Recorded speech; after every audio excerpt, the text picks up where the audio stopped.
লাউড়েগড় থেকে বিন্নাকুলি একটা ভিডিও নিয়ে আসলাম। তো যাইতেছিলাম লাউড়েগড় থেকে বিন্নাকুলি। রাস্তা তো হইতেছে বড় রাস্তা, তো জানোনি সবাই। তো রাস্তার মাল নিয়ে যাইতেছি পাথর, এলচি পাথর। তো যাওয়ার সময় ওই ভিডিওটা করছি, দেখুন বিন্নাকুলি রাস্তা কতটুক ছোটো, আর একদম গাড়ি মাফে মাফে রাস্তা, এত ছোটো রাস্তা। এইটা হলো এই বিন্নাকুলি আরহা ছিলেন হিন্দু ধর্মের মন্দির। ও মন্দির ওবাই দিয়ে আমাদের বাম সাইডে ওই যে মন্দির দেখাইতেছি আপনাদেরকে, সবাই দেখতে পাবেন। এই মন্দিরের সাথে দিয়ে যাওয়া লাগে বিন্নাকুলি। এই যে মন্দিরের প্রথম গেট কত সুন্দর করে সাজাইছে। এটা হিন্দু ধর্মের, তো আমরা তো মুসলিম, তো আমরা তো আর এখানে যাই নাই, কারণ এখানে যায় শুধু হিন্দুরা।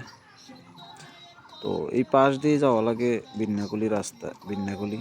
এখন বিন্নাকুলি যে রাস্তা হইতেছে ব্রিজ, বড় ব্রিজ, তো ব্রিজ তো বিন্নাকুলিতে হইতেছে। তো ওই রাস্তার মাল নিয়ে যাইতেছি। রাস্তাগুলো এত খারাপ বানাইছে রাস্তাগুলা। যে দেখুন বিন্নাকুলি এই পর্যন্ত আইছেন রাস্তা পাকা করি, তো ওখান বাকি রয়েছে লাউড়েগড় পর্যন্ত। আর ওবায়দি করতেছে ধীরে ধীরে।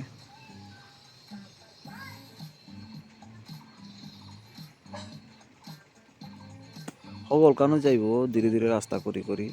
এখন যখন ব্রিজ হয়ে গেছেন, তো বাগলি চারাগা ওবায়দি থেকে রাস্তা ওবায়দি সোজা সুনামগঞ্জ আইব। তো সব দিক দিয়ে রাস্তা হইব, এবং 100 রাস্তা দেখতেই পারবাই। বিন্নাকুলি বাজার যাই ঢুকতেছি, ওই যে সামনের যে টিনটা দেখা যায় মসজিদটা, ওটা হইল মসজিদ বিন্নাকুলির, এবং সাথে স্কুল, এবং এই যে সাথে রয়েছে মোড়। এই মোড় তাকির বামে কোরআন দিয়ে ডাইরেক্ট যেমন আমাদের যেখানে মাল ফালামো সেখানে। আর ডান দিকে এলো জাদুকাটা নদী, বা জাদুকাটা নদীর উপরে এলো ব্রিজ বানতেছে, এবং বাকি আছে ব্রিজ প্রায় 2-3 কাম্মা বাকি করুন চেন্নাই। এটা এই যে দেখুন রাস্তা পুরাই 100 রাস্তা বানাইছেন। আবার তো ম্যাকাডম দিয়ে বালু দিয়ে এবং রোলার মারি তৈছেন। তো পরবর্তীতে এগুলো ডালাই করবেন।